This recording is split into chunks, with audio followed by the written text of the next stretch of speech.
Hello. Okay. I had thought of singing, but trust me, I'm a terrible singer. You need to put a gun to my head. But I'm a fantastic singer in the bathroom. Trust me. Ask my neighbors. They know that. My name is Cecil Egbele, and you're watching the Medley show on the Nigerian Television Authority. Today is going to be loaded, like it's going to be back to back to back, like they say, bumper to bumper. And will be introducing a co-host on the show today, and she is Ebere Okafor. It's so great to be here. I mean, at last, I've been looking forward to joining your program since it's really educational, week to week. So most times I always look forward to it because you impact people's lives in ways you can't even imagine. So of course I'm happy to be here. Okay, this is the point where my dark skin starts blushing. Yes. Yeah, my dark skin starts blushing. Well, you know, the idea of this program is just not a medley show with Cecil. It's a medley show with all of us. You know, the viewers are important parts of this program, so we get to do this together. And of course, completing our number on set is our very favorite doctor, Dr. Adhd.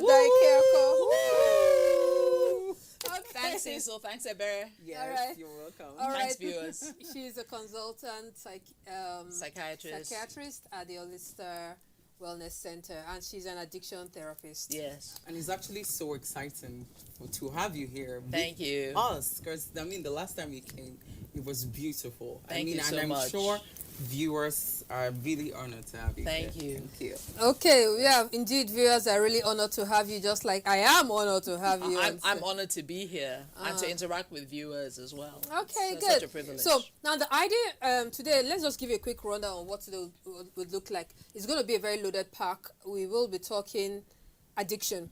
Now, the last time we had Dr. Adhd on set, we talked addiction, and your questions, well, as usual, were overwhelming. We took a couple of them, but we couldn't take most of them. So that's why we'll be talking addiction. We'll take a concluding part of addiction on the program. Your messages will be read out to Dr. Adhd, and she'll try to answer them as quickly as possible. Yes. And after that, we'll still talk a little on sleep. Then after that, we'll talk on a very familiar topic that people don't really want to talk about. I mean, it's really deep in the lives of not just women, but most times men. And I'm talking about PPD. PPD, that's Postpartum Depression. depression. Postpartum depression. Well, not many people still know about it. Some people may be having that, but they don't know that they are suffering from that. Let's just keep that on pause and let's quickly run through some of our addiction problems. Okay. Now, Dr. Adhd. Yes. From the messages, there are so many, of course, and I can't take them all. So I try to group them into bits, and majority, I'll ask you some of the questions that have a majority, the majority of our viewers have interest in. Many talked about addiction to sex, addiction to masturbation, and pornography. Many want to know how to get out of this. Many want to know how much of this is too much and all. So can you just quickly touch a little on that? Yeah, so masturbation is part of human development, but it can become an addiction, when it's excessive. And, people start masturbating in public places like public restrooms. People start isolating themselves from loved ones, family and friends because they're masturbating. They, feel a lot of guilt and shame as a result of touching their genitals. It sometimes interferes with normal sex and normal sexuality with their intimate partner. They try to cut down and stop it, but they're not able to. Sometimes they don't feel aroused, but they're still masturbating. Sometimes they can do it so intensively that the genitalia become chafed and ulcerated, and so they do it for longer periods of time and more frequently than they would want to. So pretty much it's compulsive masturbation with negative consequences. It starts to affect their social lives, their lives at work, other important areas, relationship functioning. So how can they get out of it? Well, first of all is to, help is available. And so the first thing is to diagnose it. Do you have healthy masturbation, or is it a masturbation addiction? is the intensity and pervasiveness, and persistence and interference with normal daily life that differentiates it from being physiological masturbation or an addiction which needs to be treated. And so you come in for an assessment, which takes about an hour, sometimes 2 hours, and then you're put on a treatment plan, and so if it's part of obsessive compulsive disorder, if it's part of bipolar disorder where you have hypersexuality, then that can be treated with medication. Sometimes we try medication that reduces the urge, but you also need a lot of psychological counseling, a lot of psychotherapy. You want to know what the triggers are, your constant stressors, your vulnerability factors. 12-step, is the gold standard, 12-step therapy, motivational interviewing, psychoeducation, and a whole gamut of other modalities that are useful in treating a masturbation addiction. Yeah, and I mean, like adding to what she said, I mean, when it comes to masturbation, I think in my opinion, one of the things that actually adds to it is justification, because a situation where someone would say, oh, hey, this is me, I've been doing this for quite some time, and I've not been in a relationship for 6 years. So subconsciously, you don't know You're that justifying it. is happening because you're justifying your actions because you are lonely. Yes. So I think at some points, maybe they should, what do you think they should do, like in this case, when they feel lonely? Yeah, sometimes Yeah. they just justify that. Can you take Yeah, that and that's just take right. quickly the other parts of pornography and sex? Yeah, sure. I mean, yes, justification, it's called pre-contemplation. Like, I don't have a problem. What are you talking about? And that's supposed to be a healthy, normal part of change. Before you're able to achieve change in anything, you have to go through a period of not believing you have a problem to a period of saying, maybe I have a problem, but I'm not sure. True. To that decision where you say, yes, I definitely have a problem and I need help, and then I'm ready to plan towards what I need to do or collaborate with my treatment provider, and so, you have to stay enough. The teaching is you have to stay enough in the time when you don't feel it's a problem for it to eventually be a sustained change, so that's part of the cycle. We see it a lot. We expect it. Part of treatment is getting you to move from that denial, which is what you're talking about, where you're saying it's not a problem, to contemplation and then decision, where you're beginning to realize that it's probably more of a problem than you realize. A lot of people masturbate because they're lonely, and but some are in intimate relationships and they're still masturbating. Okay, excessively. I know we can go on talking about this, but we still have so much to talk about. So, Okay. yes, you keep mentioning the fact that when it takes you away from your loved ones, it takes you away from people, that's when you're being addicted. That's right. Now, let's move on to drugs. Some people talk about addiction to tramadol, some injections, some people get injections, paracetamol. Yeah, paracetamol is a well pain relief, but many people get addicted to it, sleeping pills. Some just need to take some overdose. So how do these drug abuse persons get out of it? Yeah, I mean, some people are abusing drugs for different reasons. The thing is to understand the etiology. How did this all start and why did it all start, I mean, some people are looking for a way of escape. Some people are looking for the high, a different experience than anything that they've had, before. Some people have severe mental illness that is undiagnosed, and they're using drugs to self-medicate. So they don't realize it, but those drugs help calm them. For instance, if they have anxiety or psychosis or depression, certain drugs can make them feel better. Some people use drugs to sleep, to eat.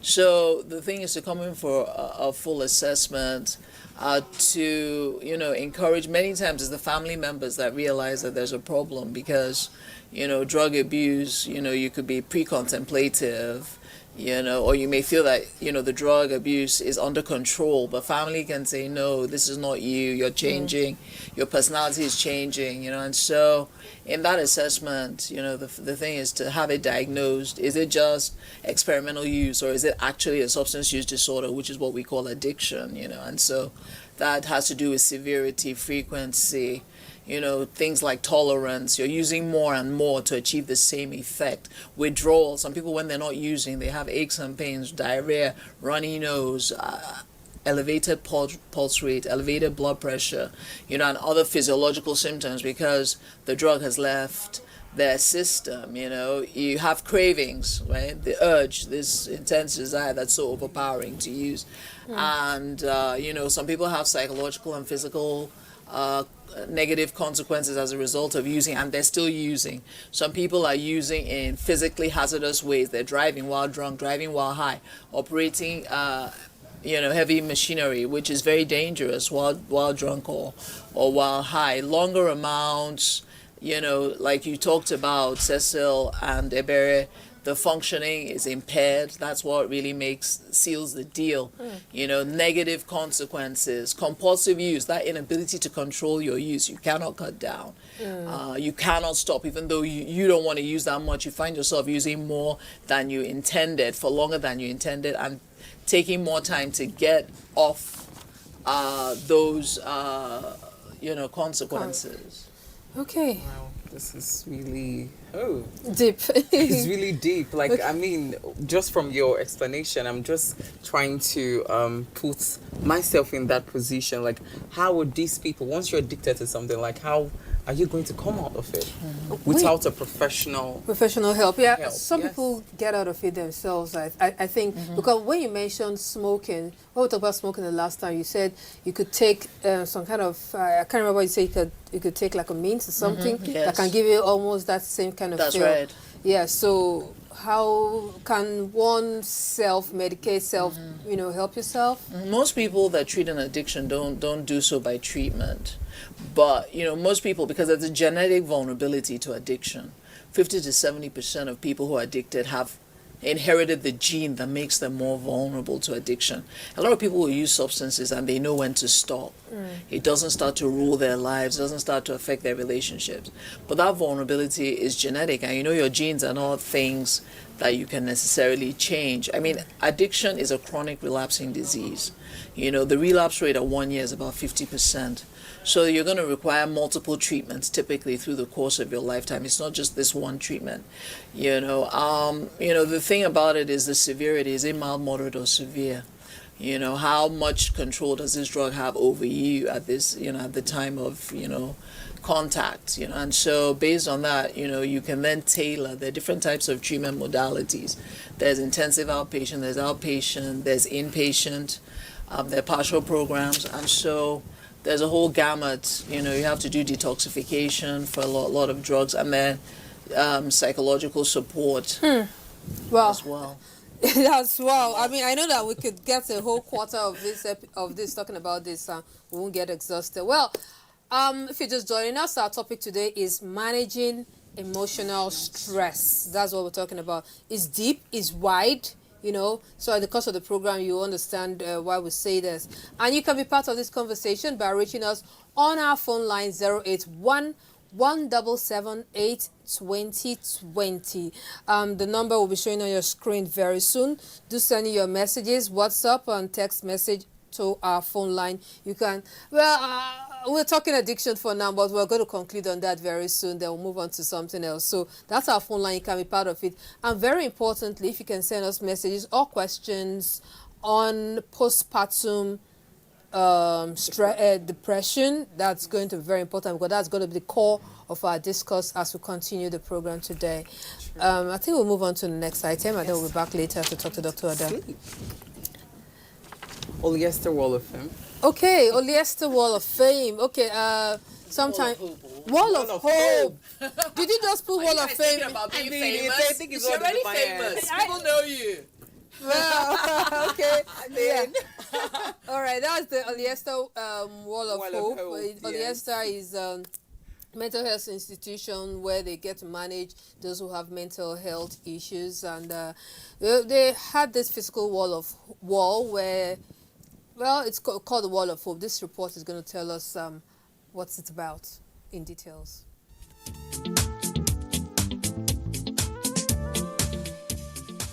Mental health challenges are being experienced differently among people.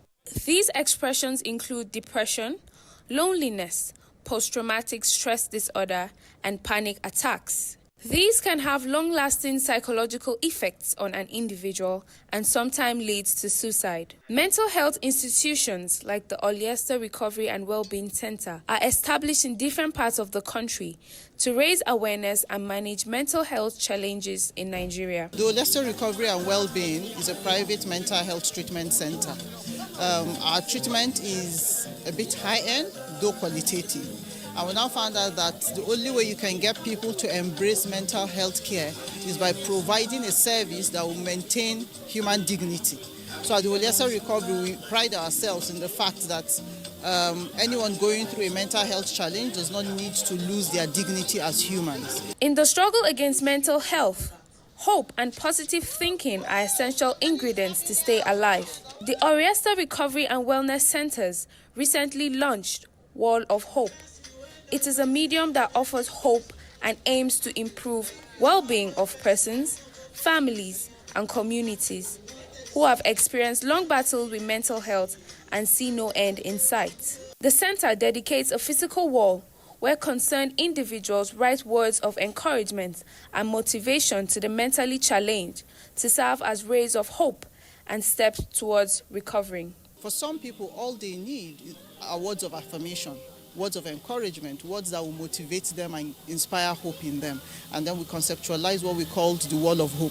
So the Wall of Hope was a space or an avenue for people to just put out kind words there, because there's something that does not cost much but goes a long way. Just being kind, saying something nice to someone. Guests at this launch took turns to drop words of encouragement on the wall with the expectations that their contribution will serve as hope to those in need. It is hope that keeps people going and alive. And this project is so good.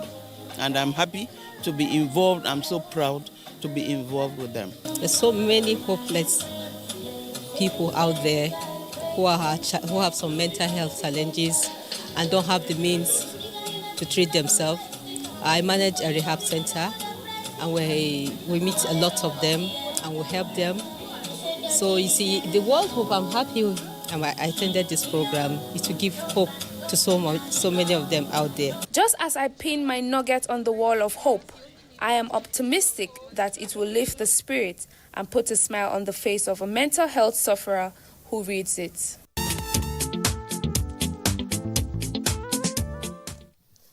Okay, Leicester Wall of Hope. I hope to get there and actually stick my, who knows? Maybe that would be nice. We'd love to have you. Yes, I sure would. I sure would love to do it. If you're gonna give, you have your sticker there already. So Yes. Tell us what you wrote. What did I write? I think I wrote something about hope. Oh, may God bless you and your family.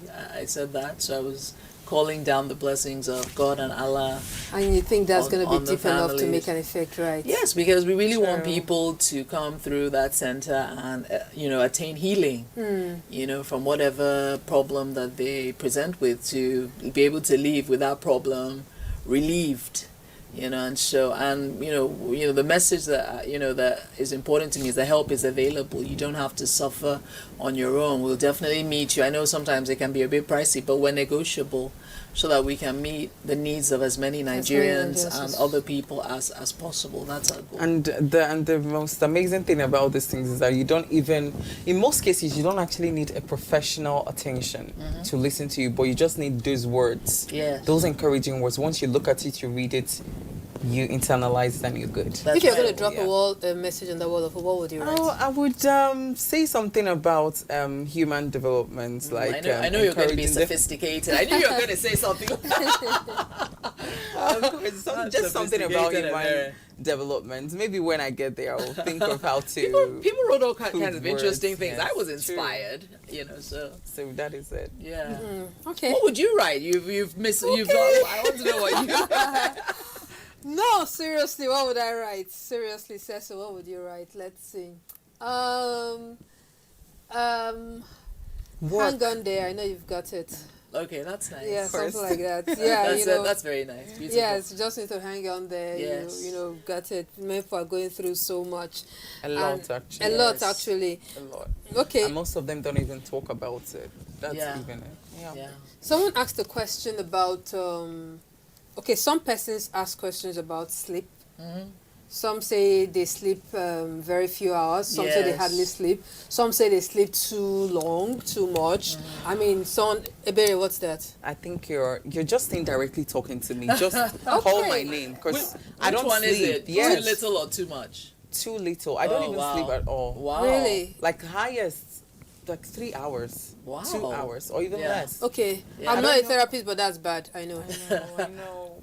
You know, she's Please. giving you a spot diagnosis. Yes. Yes. Please help people like her and the others. who Yeah, sleep absolutely. too much. I mean, generally, there are people that can function with less sleep than others, but the average is 7 to 9 hours at night. It should be restful sleep, you know, where you're able to perform your function, you know, at work, you know, your family the next day. So, I mean, that would be my question to you. I mean, do you have other symptoms? Like racing thoughts where your mind is jumping from topic to topic? Okay, I think it's the racing thoughts because I'm always thinking I'm a very emotional person and little things get to me. So most times the situation might not even be serious. Yeah. But I'll just be thinking about, oh my God, how am I going to do this? How am I Yeah. going to do that? So I think that is it basically. Yeah. While you're on bed or just during the daytime. Yeah. All Just the the- time actually. All the You're- time. it's Like, like it's as if yeah. if I feel like sleeping, let's say during the daytime, once that thought comes in, I'll just wake up. I'll be like, oh, I'm not supposed to be sleeping. So that is it. Yeah, That's definitely. You need a more thorough assessment. Adult ADHD, the very common cause of racing thoughts, high emotionality, poor sleep. You know, you could also have some bipolar disorder. Sometimes it's subsyndromal. You may not meet the full criteria of the disorder, but just have one or two nagging symptoms like racing thoughts and poor sleep that deprive you of energy. I mean, sleep is so essential because you secrete growth hormones and other chemicals that protect your heart, prolong your life, you know, and stop you from getting chronic illnesses later on. So it's definitely worth, you know, getting an assessment, a thorough sleep history. You know, the mainstay of treatment is cognitive behavior therapy for sleep. You also have medications, a whole gamut of medications that are very effective for sleep. sure. So, you know, come in and have an assessment. Okay, put that into consideration. Ebere has just had a consultancy session And on it my was set. free! It was free! Yes, I'm gonna give you an invoice. Girl. Ebere, I'll give you an invoice I'll later. send you my and account Honesta, details so you guys later just on. find a way of making sure I get my commission, right? I know. Okay, you know, Friday, March 18 will be World Sleep Day. Yeah, so I really wonder why the sleep. Come on, there'll be a day dedicated to celebrating sleep or talking about sleep. Anyhow, it's World Sleep Day, and we decided we went to the Holistic Wellness Center and had a chat with Dr. Shuaibu and Dr. Emmanuel Akbang. Yes. They talked to us about the sleep day, why sleep is important, when you know if you're not sleeping enough, and sleep 7 to 9. To 9, like Yeah. 7 to 9 hours. 7 to 9 That's hours. the average, the recommended amount of sleep. So sleep 7 to 9 as a sort of in general. statement. Yeah, Okay, for seven. I had that interview with them just yesterday, and I'm bringing it to you.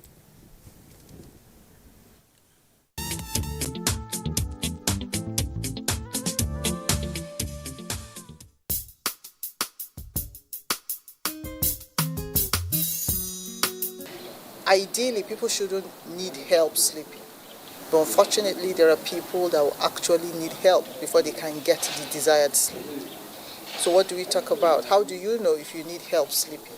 And that's when we think that you should see professionals, you know, to sort that out.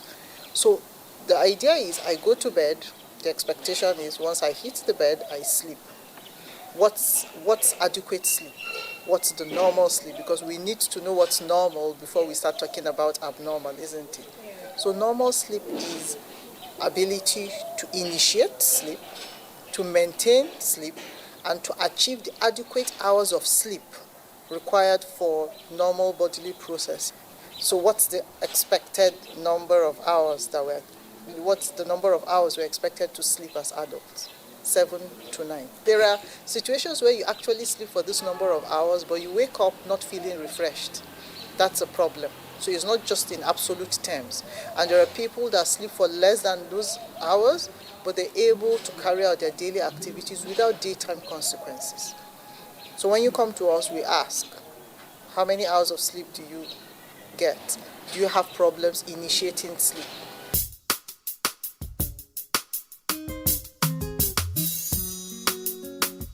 You're supposed to go to bed, you feel weak, and then you sleep off. That's the ideal. But it becomes a problem, just like you said, Lagos people are in trouble. It's not just Lagos people, yeah? So you realize that sleep problems cut across. But in as much as you interact with your environment, as human, there are things that prevent sleep. It's supposed to take between 10 minutes to 15 minutes, and then you're already in your stage 1 sleep. All right, the moment you hit your bed, you're feeling dizzy, you're feeling weak, and then you hit your bed, it takes a period of 10 to 15 minutes for you to fall asleep. That's initiating the sleep. And so it becomes difficult for some people who have sleep problems. And so they find it difficult to initiate that sleep. So they stay longer in bed without getting the sleep. And so you realize some people go to bed by 10 o'clock, and then they end up maybe just a little of sleep comes around 1 a.m., and then by 3 a.m. they are already up. And so that long stay, it's initiating sleep. That long period of stay becomes a problem, because you're supposed to hit the bed, and then within a short period of time, of about 10 to 15 minutes, you're already sleeping. You know, there's a normal pattern of sleep. So when we are sleep, clinicians, when we see your sleep study tracing, we know that there's supposed to be a duration before stage 1 sleep sets in. Then you have the second stage, you have the third stage. So when there's an elongation of the first stage, then we know that, there is a problem there. So if it is a one-off, for example, uncomfortable sleeping position, something bugging your mind, is not expected to last for too long. So usually, if we're talking about insomnia, this problem should be present at least 3 days, for 3 days within a week, for a period of three weeks or 3 months, sorry. That's for chronic insomnia. And then even if it's not in all cases, you have to wait for these timelines, as long as it's affecting your daily activities. So it has happened on day 1. You assume it's uncomfortable pillow. It has happened on day 2, it's uncomfortable pillow. It has happened on day 3, and then at work, you're looking for places to go take a nap. You're making mistakes at work. You're trying to focus, but your brain is cloudy, is fuzzy. Then okay, I need to check in. I don't have to wait for that period of 3 months to say, okay, I actually have a problem. Because it's acute things that become chronic, isn't it? So it's best to check. In some situations, all we need to do is to actually help you resolve those things that are bugging your mind, and then sleep comes back. In some situations, you resolve those things and you find out that it's actually the beginning of a bigger sleep problem. And then that's where, we now offer the full cognitive behavior therapy, for insomnia. And that's one thing, we always try to do first before we go into medication treatment.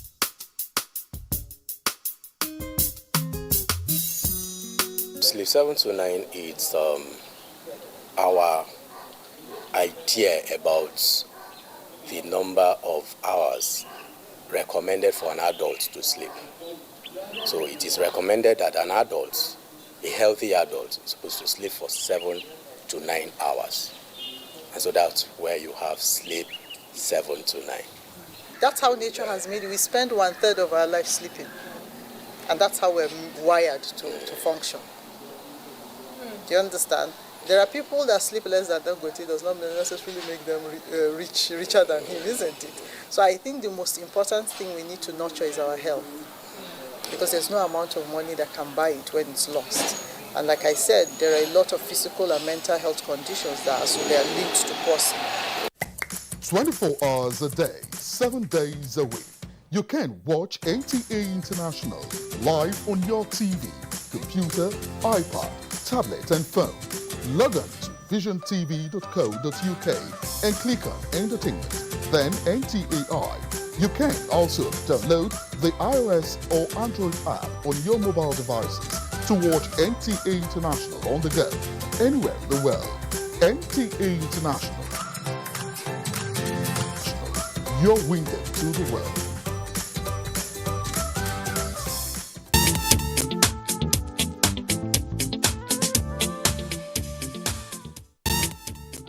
Just before this break, I hope we listen carefully to the interview on sleep, and you find your answer within that, and you can also get to watch it when we post it on an online platform, which is NTA series / the Medley show. It's we'll talk about it later before the program comes to an end. So okay, moving but on. before that, there's this question that just got my attention, and the person said, "Good afternoon. I'm Jeremy, calling from PH. Please, sometimes, please don't call, don't call, I know. please. Welcome to my I need world. to." Yes, you. They keep on calling. They Okay, keep calling. let's take the question again. Hello, good afternoon. I'm Jeremy calling from PH. Please, sometimes I feel depressed because I don't know how to talk and I can't keep conversations. And oh my God, they keep on calling. Okay, and when I see people talking and laughing, it feels depressing and I'm always alone. Why, please? You know, there's certain personality types that make you more vulnerable to be depressed. Avoidant types that find it difficult to maintain social connectedness, to make friends, to interact with other people. So part of that is like social skills training, right? And then, do you meet the diagnostic criteria for a major depressive episode according to the Diagnostic and Statistical Manual for Mental Health Disorders, DSM-5? Do you meet any other diagnosis outside of depression that also has depressive symptoms? Do you have psychosis, a break from reality? Do you have bipolar disorder or an underlying anxiety disorder? So yeah, you may have that type of personality where you're a loner, introverted, you don't make friends easily, but that makes you more vulnerable to depression, based on the research. And so definitely you're going to need social skills training, because part of treatment, in recovery is personal development and connectedness to other people, because a lot of the answers you want in life, other people have those answers, including, lifting your mood, and so that's something to work in. Also family therapy, couples therapy for other modalities that are quite helpful as well. You don't mean to say introverts are more prone to depression than extroverts? Yeah, if you have problems with social connectedness, there are types of personality types that you're more lonely, you're more avoidant, you avoid people, you're more dependent, you have feelings of helplessness and worthlessness very easily, you're not very adaptive to change floors you. There's a sense of dependency. These are all risk factors. That's the behaviorist theory for depression, which has to do with operant conditioning, and positive reinforcement, and so it's a theory that certain personality types are more vulnerable to depression because they lack the capacity to be connected to others, and so that's what he seems to be complaining about. Okay, moving on. Oh my God, we keep on getting calls. Yeah, okay, well, just... Maybe we need to do like 10 shows on this or something. Maybe before we get... Okay, let me okay, just very take this quickly, first. and then we'll move on to... Okay, good day presenters. Dr. Adhd, I'm Udrak, texting from PH Rivers. Started smoking and drinking. Okay, smoking and drinking. Oh my God, the calls keep on coming in. Smoking and drinking is a problem for me. It's having a negative effect in my relationship. Please, how do I stop? Because I don't want to lose my partner and my wife. Yeah. Too. So we get that quite a bit. People that come in with damaged relationships, because when somebody is in a family has a drug addiction, it impacts the entire family. The whole series of responses, because it's trauma, it's stress, it's a difficult situation. Part of stopping is wanting to stop. So there's a willingness, right? And so that's insightful. So that's what we look for. Is this person insightful that they have a problem? Do they really want to stop? How motivated are they to stop? Have they spent enough time not being motivated to stop, so that when they eventually stop, that stop will be sustained versus just a brief stop? And so, treatment is available. That's what I'm here to say, to everyone today. Help is on the way. We are here. Help is on so, the way. Udrak, you've heard it. You are already on your way to healing, so you just have to persevere. Yes, thanks. Port Harcourt in the hizzy. Yeah, first thing is admitting you have a problem, and then trying to fix the problem, and help is always on the way. That's right. Help being on the way, I think that will lead us to what we want to talk about next, which is the next and the last part of our discourse today, which is the postpartum depression. Now, the postpartum depression, like we tried to explain, this is basically usually amongst women, new mothers who just have babies. We understand that men also have postpartum. Maybe I guess we'll talk about that later. You know what? We actually had a chat with two mothers who told us their postpartum story, and just listen to it and see if you can relate somehow, and then we'll be back to talk more.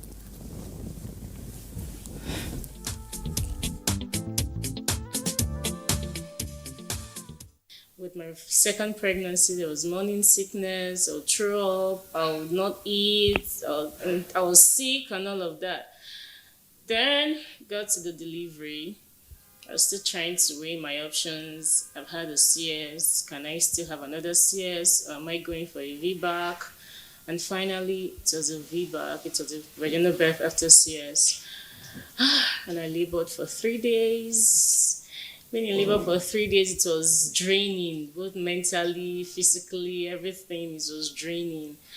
And finally, when the baby came, everyone was, oh, the baby's finally here. Should be happy. And we got home. Everyone was congratulating me. Oh, having a VBAC after CS is not usually easy. But then, well, others were happy for me. I was seeing myself like a totally different person. A lot of things had changed about me. The baby that everyone was expecting me to be so happy to hold and care for. Yes, a part of me was happy, but then a part of me was feeling like, my body is not really my body. I was just a shadow of myself entirely, and no one was able to understand why I was being that way, because, a mother that just had a baby should be happy, but the happiness was kind of far from me. After I put to bed, it was a baby girl. Yeah, she came out and she was all right. It was, a very, very easy birth, easy delivery. But along the line, there was something I started experiencing. I actually felt detached. One would expect that, after having a child, you should be excited, you should bond easily with a child, you should be over the top, but at some point, I noticed that excitement phased off. I think that was about 2 days after delivery. The excitement faded off, and I noticed I was sad. When my baby is with me, I'm just looking at her like, okay, she's beautiful, yes, but can someone just hold this baby? I want to be by myself.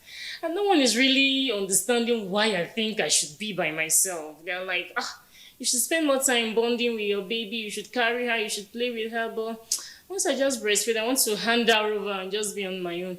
I remember one night where she was crying and I just lifted her, looked at her, I didn't know what to do, I just dropped her.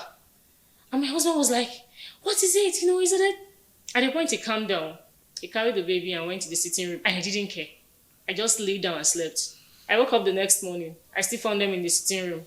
That was when I wanted to go and carry my baby. I was like, just leave the baby. Just go, walk away. Leave the baby with me and just go.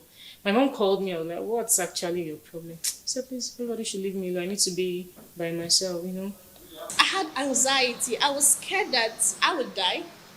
For some reasons, I was scared that my child would die. That fear was there. Each time she's sleeping, I go to check her like 10 times to be sure that she's still breathing. I didn't know why, but that fear was there, right? And then I also noticed I couldn't eat. I had insomnia. I couldn't sleep. It was horrible. And this lasted for about roughly 3 months. Yeah, roughly 3 months. I actually had just my elder sister to talk to. And being that she had not gone through the journey, she also did not understand what was wrong. And my husband, of course, it was actually my disposition as at that time was actually affecting him. Yeah, it was affecting him in the sense that we actually started growing apart.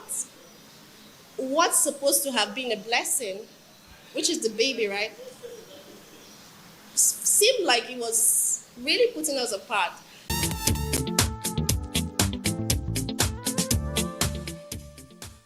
Okay, just as I was about coming on air, I heard Dr. Adhd say, this is interesting. I know, listening to those. Yeah, listening to those. I mean, these are some unique stories of how women, after having a baby, get very depressed. I mean, 85%, 8 out of 10 women, are going to have depressive symptoms after delivery. It's now considered the most common complication of pregnancy. Mood disorders, depression, in the postpartum period. It's now called peripartum because... It's called what? Peripartum. Peripartum depression because peripartum. because it's before delivery and then after delivery. After delivery, so it's for many women they start having it while they're still pregnant and then it spills over into delivery, not just after delivery. I mean, you hear one of the women talking about having a lot of anxiety. You heard, another one talking about not bonding with the baby. It really affects the baby because language development in a child is partly due to bonding with the mother. So where the most critical periods of time are within the first 2 years. And when, a mother is so depressed, like she was like, oh, she dropped the baby, because she didn't really, she was dealing with her own emotions. And one was talking about a sympathy reaction where the husband even became depressed as a result of everything that was going on. So I thought they were very interesting, very articulate, women, very, very interesting stories. So, okay, I have a question. Is it possible to not go through peripartum depression, but you see yourself experiencing postpartum depression? Is it possible? Yes, it's possible. I mean, the what they call the maternal blues that 85% of women will have is, that moodiness after having a baby starts, after the first 2 or 3 days. It lasts for about 2 weeks, but it's contained. That's what differentiates it from depression. Like one of those women said, month 3 to 6, that's when her symptoms peak. By that time, maternal blues, which is just common to 85% of women, would have resolved by 2 weeks. But hers has gone into a full-blown depressive episode because of the persistence, because of the severity. It's now affecting her bonding with the baby. She's having high anxiety. She's isolating. It's even affecting her relationship with her husband. So you have a major depressive episode now. It's no longer just maternal blues. It's now a full-blown depressive disorder with poor sleep. They talked about poor sleep, low appetite. One said she couldn't eat. Some people eat too much and they gain a lot of weight. Poor concentration, low energy, and so on. Well, Ebere, I think you can take us to the next part of the conversation very quickly. I think we can do that. It's actually a movie review on postpartum depression. Yeah, but just before the movie review, I think let's take the part where the women talked about their way out, how they managed to get their way out of the sessions. Yes, true. Yeah, so let's take that first.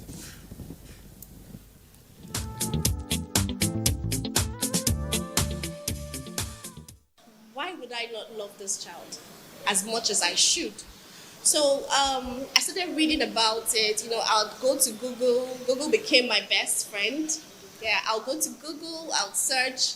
I know what depression is, of course. So I was searching, why am I depressed? The keyword was, I just gave birth and I'm so depressed. That was when I found postpartum depression.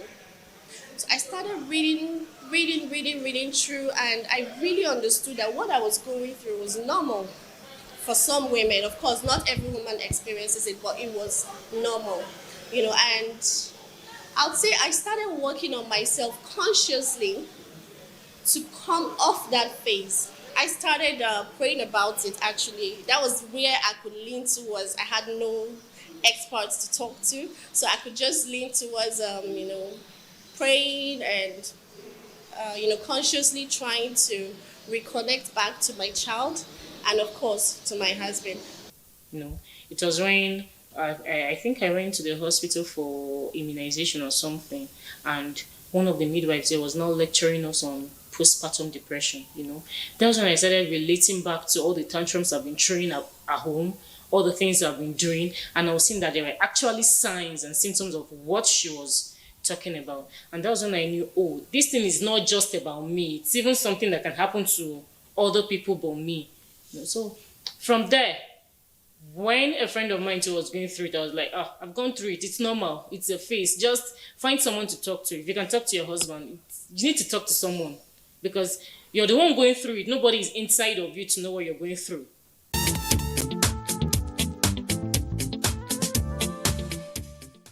Well, that's a good thing. You have to, getting out of the depressing state is most important. I understand that some people even go as far as committing suicide. Yeah, I mean, I watched that in a movie and I was like, seriously, does it get that bad? It does. I mean, you know, hopelessness, right? That's a common pathway before people commit suicide. They start thinking about it and then some people actually go and try it. It's a sense of hopelessness. Like there's no way out. There's no escape, and people want that, you know, that escape. And so, you know, one of these women talked about having symptoms, you know, even during the pregnancy. The thing is to identify those that are high risk through screening.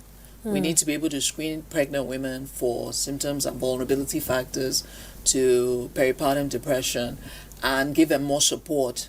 You know, you can also have antidepressants. You can administer that after birth. You know, some are fairly safe, you know, postpartum.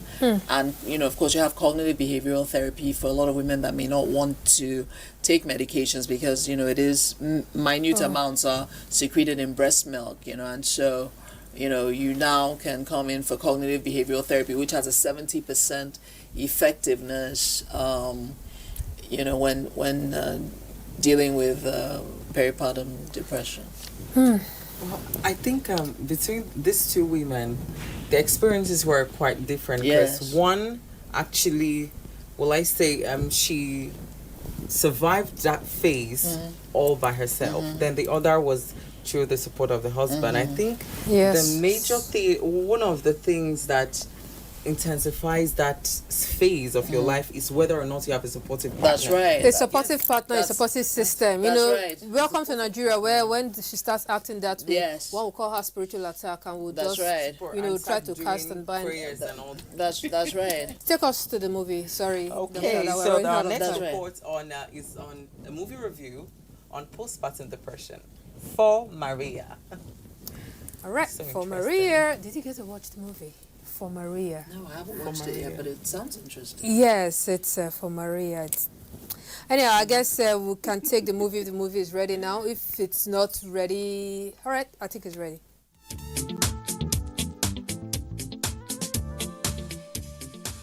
Been doing this for a very long time. In America, we go there. Shut up, Kai. Films go beyond mere entertainment. They are strategically produced to address, enlighten, and often profile solutions to everyday issues bedeviling society. Following the debut of the 2020 drama film For Maria on Netflix in January 2022, the conversation on postpartum depression among mothers has been taken a notch higher. The drama follows Daring, played by Meg Ottawa, a first-time mother whose delivery process came with challenges, including losing a womb. This film captures the disconnect she feels from her baby, her struggles transitioning to motherhood, and a weird state of mind. Film director Damilola Orimoguje speaks on the creative interpretation. For me, I've always wanted to, tell relatable issues, tell stories about realities of, our society, especially in Nigeria, and in most times, universal context, because it can be viable to Nigeria and then also be a reality to like other countries. So at the point where I wanted to make a film, I was thinking of what really to make, and then postpartum depression came at a point when I realized that we don't talk so much about mental health, and then people don't know so much about postpartum depression in Nigeria, especially. And that was just like key for me as a filmmaker, so I like that and make it into film. I wanted to make the film very impactful, very simple, very intimate, and then also, make it beyond film. I wanted it to cross that boundary where it looks like it's staged. I didn't want it to look like film. So I wanted it to look like a documentary, so to speak, where you watch the film and it feels like you are actually immersed with these characters, or you're actually present in this home with these people.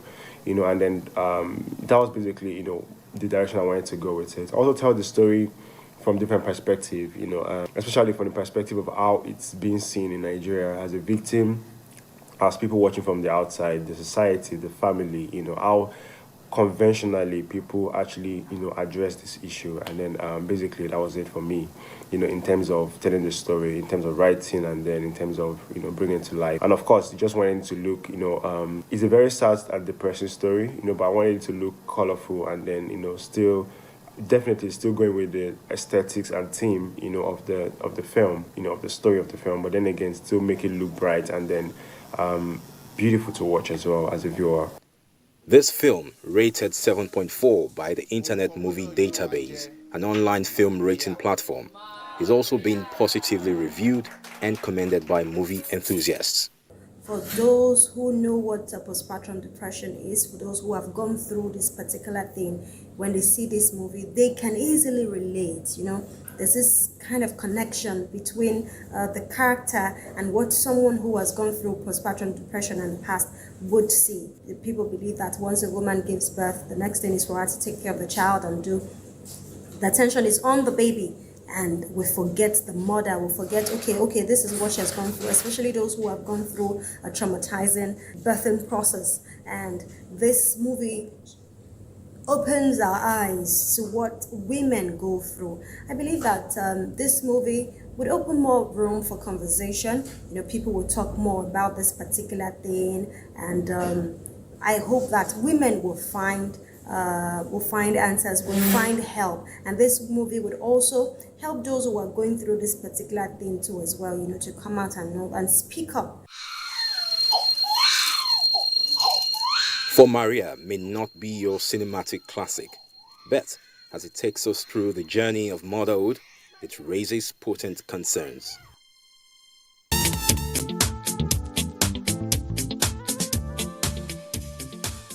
A great sea wind is coming. The earth you're standing on is yours, my child. Do not be afraid to take your stand. I know a soldier who was once the bravest and strongest of them all. And now he's just a mere man who plows the earth.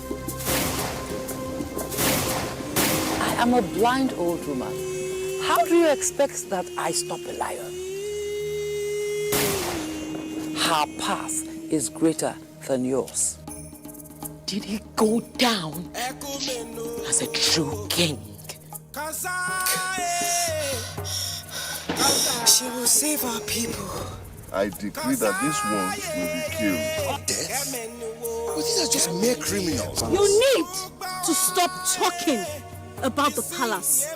So I'm thinking that if we can organize a small military incursion.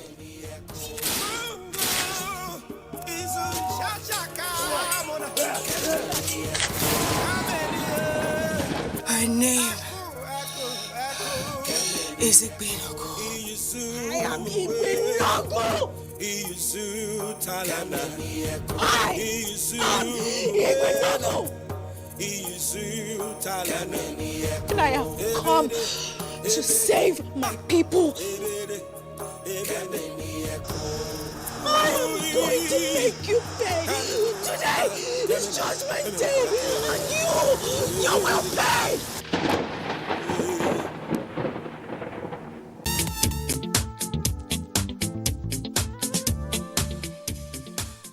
Okay, just that movie, the trailer you've just seen, The Rise of Igbinogun, is a movie coming out in the cinemas this week. You want to go to the cinemas to watch it. Trust me, it's epic and you really love it. And just before that, we saw For Maria, the movie. It's on Netflix. I mean, it's a postpartum story and very, very sad. Someone asked a question here. It's pretty long, so I can't really take it. But if you can do it in 1 or 2 sentences, can men, he's talking about postpartum depression in men. Is it possible? Yes, it's possible. 1 out of every 10 men will have postpartum depression. Depression in men presents more as anger and irritability. Oh. So they may start lashing out, right? They may start being physically abusive, towards their spouse. So, they may overwork, they may start keeping away from the family. So how can they get out of it? Some might also use substances. Well, it's to come in for an assessment, get help. Okay. And have it diagnosed and treated, screen for it, vulnerable families, financial stress, unwanted pregnancy, a complicated pregnancy, and other risk factors, screen for it, detect it early, and then treat with medication and psychotherapy. Early detection. And you can also, for those of you who have been asking me, you would like to contact Dr. Adhd. Well, Dr. Adhd, you're on which of the social media? Where can we find you? So I'm on Facebook. I'm on Instagram. Okay. So send a message. Send a message through you. They can get me through. Through the program. You can also get across to Dr. Adhd, and then she will take it up for you from there. Ebere. It was really amazing. Like, it was really exciting. Thank you. It's exciting to be here. And talking about the movie for Maria, it's actually refreshing to see people come together to come up with a movie like talking this. It's an unusual topic to talk about in Nollywood. I mean, but getting to do this is a big deal. Ebere, thanks for doing this with me. Thank you, Ebere. Dr. Adhd, thank you, Cecil. as usual. High five. All right, thank you very much. High five. Okay, have yours. High five to you. All right, from me, simply Cecil, is thank you very much. Let's do this again next week. I leave you in the hands of Simi, as she says, do care. That's all that he does. Oh my God. Okay. All right, thank you very much, ladies.